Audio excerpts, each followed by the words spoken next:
Hey guys, I'm back again today, this time with the tutorial for my original effect, Dual Flip. I'd say this was slightly more of an advanced trick because it does involve a couple of more complex moves, but you'll be able to get it if you're persistent enough. So to begin with, you need to take out any four, let's say the four of diamonds, and set it up fifth from the bottom of the deck. So you have four indifferent cards and then the four. That's all the setup you need, so then you can flip over the deck and you're ready to begin the effect. So you get the spectator to call out stop somewhere, and you do a centre double by riffling down two cards and pulling them out from the centre of the deck, just like this. Then you pretend to lose the selection into the centre, when actually it's a completely different card, square it up, and the selection stays right on the top of the deck. You can do any false cuts you want, just so long as the selection stays on top and the setup of the four stays in place on the bottom. Once you've done your false cuts or false shuffles, then you flip over the deck so it's face up. Say you'll take the bottom few cards, push over three cards like this, be careful not to flash that four over there, and you need to do a pinky pull down to get a break underneath that four right over there.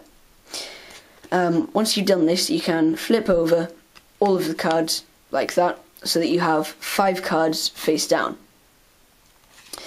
Now you need to perform a move which I'm not sure what it's called, but it's by Ed Marlowe, and basically you act as if you're counting off the cards, showing you have 4 cards, but you're actually losing one into the centre of the deck at the same time. So you split off a portion of the deck, keeping a thumb break underneath these 5 face down cards, split off a portion of the deck and peel off one card, being careful not to flash this card here because otherwise the spectator will realise that it's different from this one.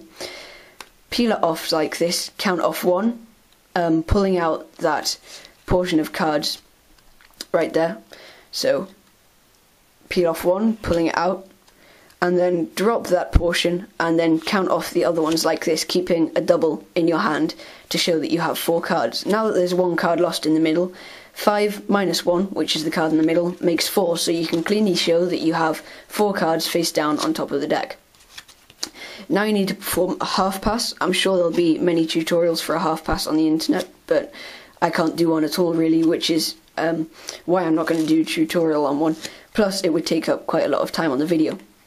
Once you've done a half pass, there's one move which I missed out in the performance, which you could put in if you think you can pull it off, which is something like this. I'm not going to go into an in-depth tutorial once again, but you lever out a packet of cards like this as if you're going to do a pass, but then your index finger pulls down another section of cards and you lever that first packet back in like that. And what that does is the 3 of diamonds, I believe it was the original card which was below the face down cards when we flipped them over.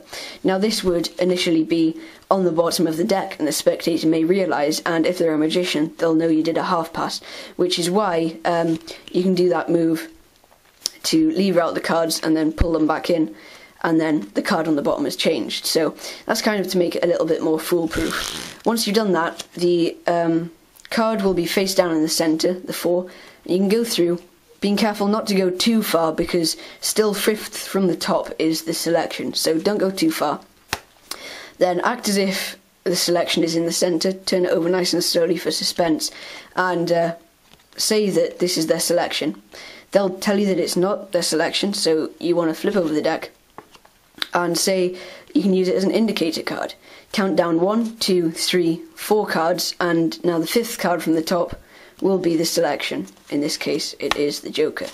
So there's a quick tutorial, and I hope you guys can utilise this effect. Has some pretty nice sleights in, I think, and I hope you enjoyed it.